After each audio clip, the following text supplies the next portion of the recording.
I walked into my own house and found strangers measuring my walls.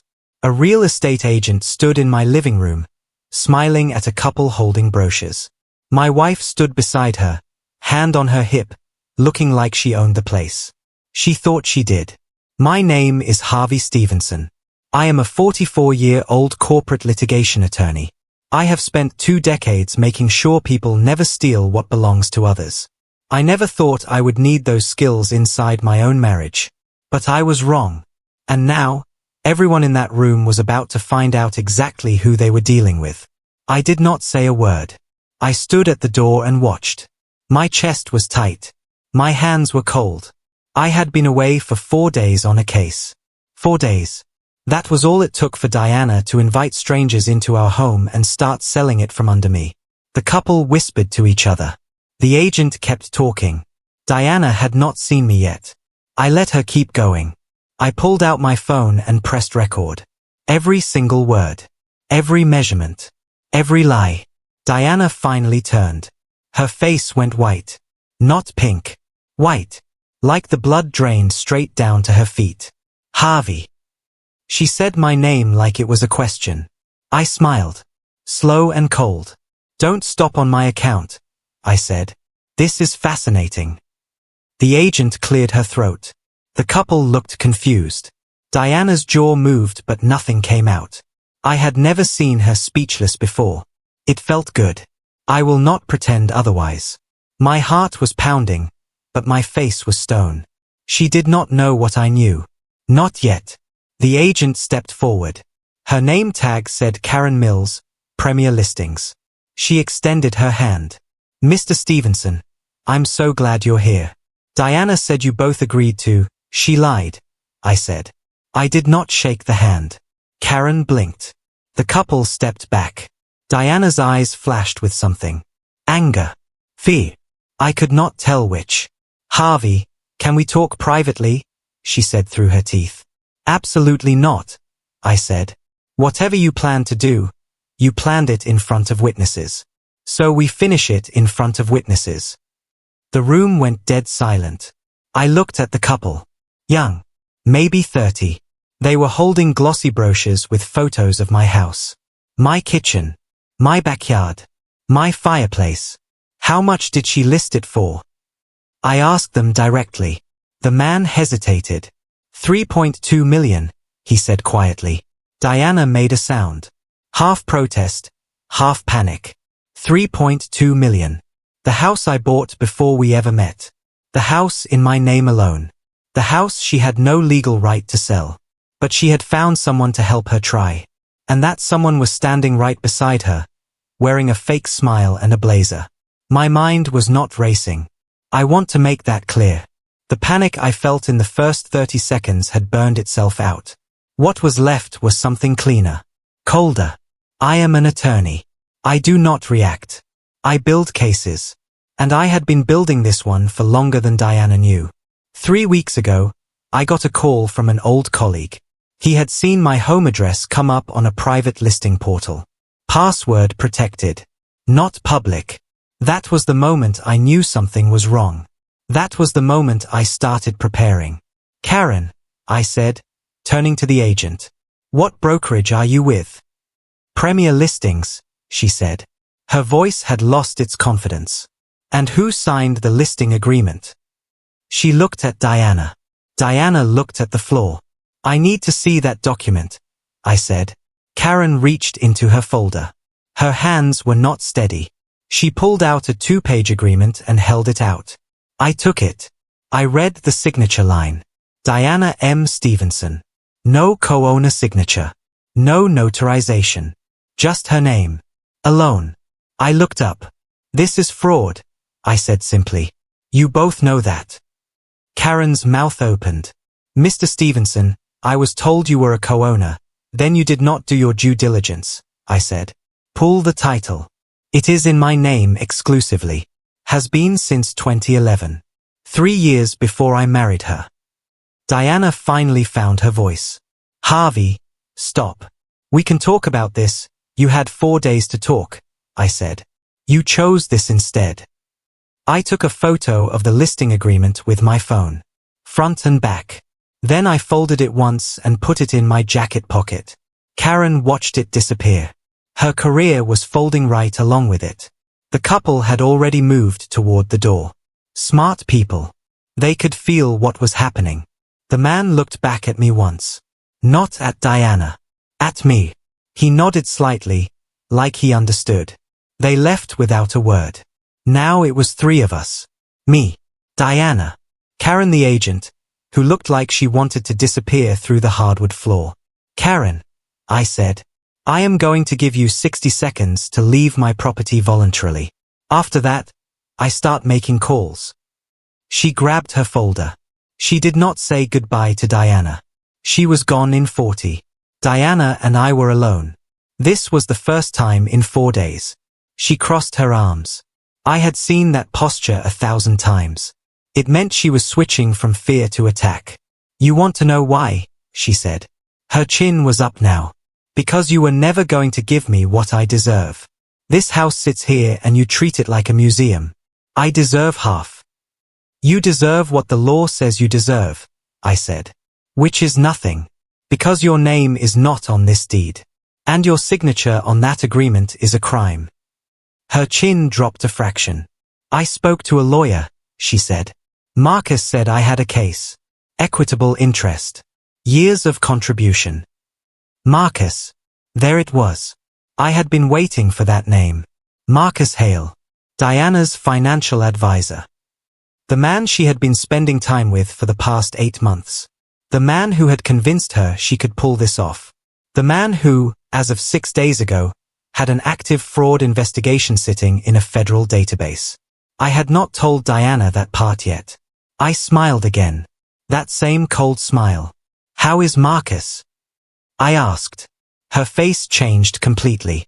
What do you know about Marcus? She said slowly. More than you do, I replied. I walked to the kitchen. I poured myself a glass of water. Calm. Deliberate. Diana followed me, her arms still crossed but tighter now. Her confidence was cracking at the edges. I could see it. Marcus Hale has advised 3 women in the past 5 years to make moves on properties they had no legal right to, I said.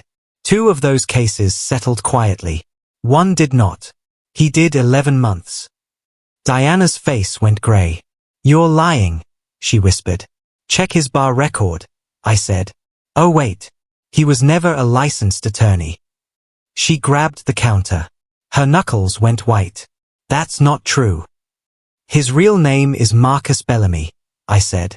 He has 4 aliases. He is currently under a federal wire fraud investigation in 2 states. Your name came up in the file, Diana. Not as a victim. The glass slipped in her hand. She caught it. Barely. Everything she had built her plan around. The man who told her she could do this, the man who probably promised to help her start over with $3 million, was a ghost wearing a suit. And she had trusted him completely. I want you to sit down, I said. She did not move. I am not asking, I said. She Saturday. I opened my briefcase. I had brought it inside when I walked in. She had been too panicked to notice. I pulled out a manila folder. Inside was a title search, a copy of the original deed, Karen Mills' brokerage license number, the listing portal screenshot my colleague had sent me, and a printed email chain between Diana and Marcus discussing the sale. Diana stared at the stack. How did you get those emails? She whispered. Marcus's federal case is not sealed, I said. Discovery is generous. Her hands were shaking now. Harvey, do not, I said. 1 word. She stopped. I looked at her for a long moment. This woman I had built a life with. This woman who had decided to burn it down while I was working. The hurt was there. Of course it was. But I had already spent 3 weeks sitting with it. Processing it. Using it. I did not need to feel it right now. Right now, I had work to do. Here is what happens next, I said. I opened a second folder. She looked at it like it might bite her. I filed for divorce this morning, I said. My attorney hand-delivered the papers to our post office box at 9 a.m. You will receive them by tomorrow. Her mouth opened. The petition documents the attempted fraudulent sale. It documents Marcus Hale. It documents the listing agreement you signed without authorization. Diana shook her head slowly. Harvey, please. I made a mistake. Marcus told you a lot of things, I said. None of them were true. And every one of them is now in a legal document with your name attached. She put her face in her hands. I also contacted Karen Mills' brokerage this afternoon, I said. Diana looked up. Her eyes were red. I filed a formal complaint with the State Real Estate Board. Karen will face a license review. The fraudulent listing agreement is Exhibit 1. Karen had tried to run from the room. She had not run fast enough. You did all this today. Diana said. I did all this 3 weeks ago, I said. I was just waiting for you to make the move. I needed you on record. The color left her face completely. She finally understood. She had not caught me by surprise. I had caught her. My phone buzzed. I looked at it. A text from my attorney. Board confirmed receipt. Mills license suspended pending review. Good work. I set the phone face up on the counter so Diana could see the notification. She read it. She looked away. What about Marcus? She said quietly. Her voice had gone flat. The anger was gone. The plan was gone. She was just tired now. Marcus was arrested this morning in Phoenix, I said. Different case, but your email chain was forwarded to the U.S. Attorney's Office yesterday as supplemental evidence. She said nothing. There was nothing left to say. I want you out of this house by Sunday, I said. Take your personal belongings. Leave everything else. My attorney will send you an itemized list of what qualifies. Where am I supposed to go? She said. I picked up my briefcase. That is not my problem anymore, I said. And I meant it. There was no satisfaction in her pain. Exactly.